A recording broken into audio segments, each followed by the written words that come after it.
Since my player review of Mike Modano was well received, I figured I might turn this into a weekly thing where you guys are welcome to suggest for me which players to review.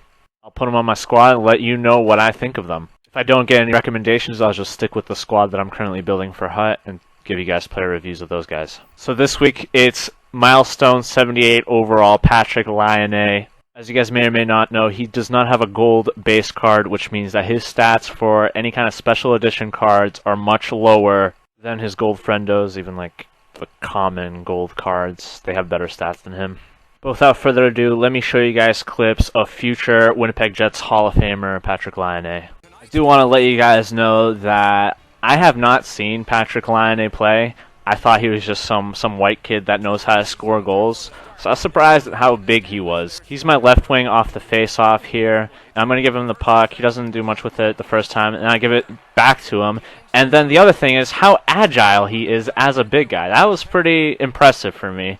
But then he doesn't bury that. And I'm like, are you serious? That was the easiest goal you could have, and you don't get it. So that was a little bit disappointing. Don't worry, Dish Master Laine is going to redeem himself. I'm playing as Gronlund here. I'm trying to break up the D-to-D one-timer. Doesn't work out, but he misses the puck, and Laine in the right place, right time, is able to pass to Gronlund. He's going to get a breakaway and seal the deal. While nothing too impressive, the good news is he's able to pass like a normal human being. Now let me show you guys how having a big body means you have to have big responsibilities. My opponent's going to go into the zone. I'm playing as Laine, and he gets by me, but that's not Laine's fault. That's mine.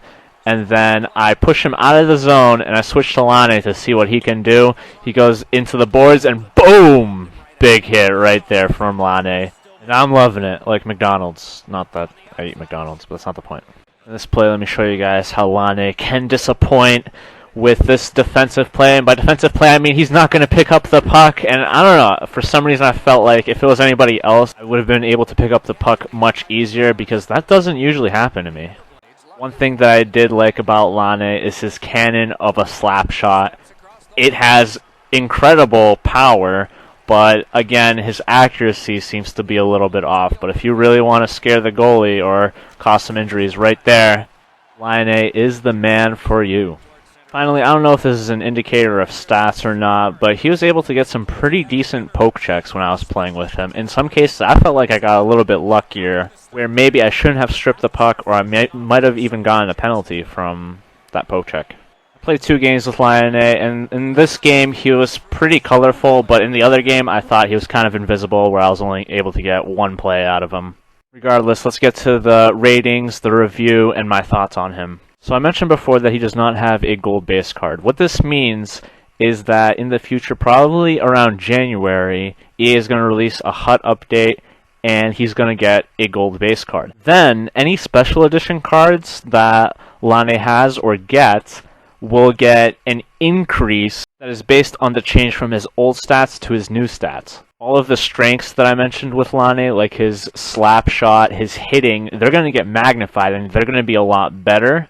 And a lot of his weaker parts of his game are going to get better. When I first purchased Laine, it was for 45,000 coins, which is kind of weird considering his 76 milestone card was also hovering around that price. So he should be worth more than his 76 overall card. If that's not the case now, then it will be in the future. Last week I had a criteria for affordability, but I kind of made a mistake, and I should have meant that it was value. How much you pay for the card and how much you receive from the card. And that's what we're going to be basing it off of in the future, and in this case now as well. Before Laine gets his upgraded card, I'm giving him a 2 out of 10 for value. You're paying 40 grand, and I don't think you're getting much out of him at this time. I don't think he would play like the big boys if he had an all-star lineup. So he's more of an investment type of card where you wait for him to get his stats increased.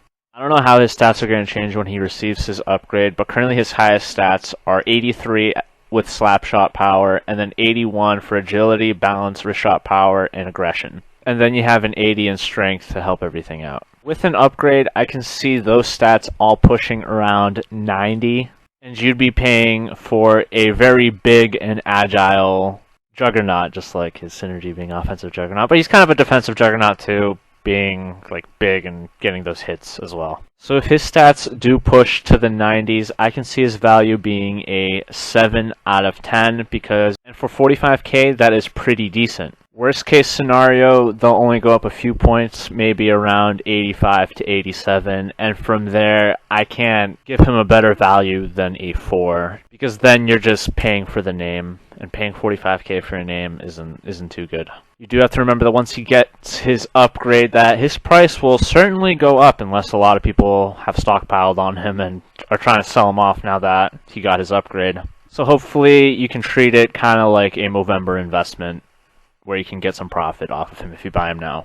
Okay, so offensively, like you said, you're paying for power and you're paying for agility for a big guy. His deking, puck handling, and hand-eye are also of a concern.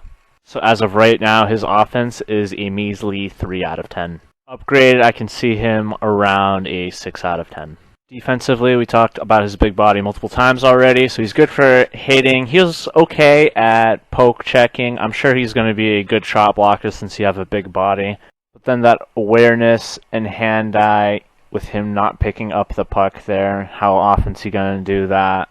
Hopefully not as much with an upgrade. I'm going to rate his defense a 4 out of 10 for now, with the potential to be all the way up to 8 out of 10 with his upgrades.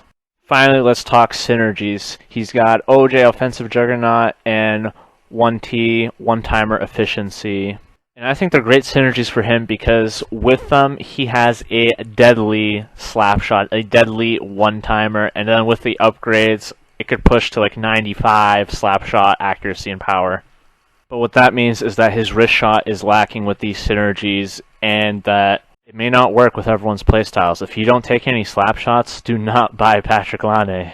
With that, I'm going to give his synergies 8 out of 10. He loses points because Offensive Juggernaut could have been long-range bombers, which gives an extra boost to slap shots, and of course gives it to everyone on the team. And then again, he loses another point because if you don't like taking slap shots, then his synergies are useless. Otherwise, they are great for this card. They're great for the price. And that is going to conclude my review of him. Let me know what you guys think of him. Let me know what you guys thought of this review. And let me know who you guys want to see in a future review. Thanks for watching, and I'll see you guys around.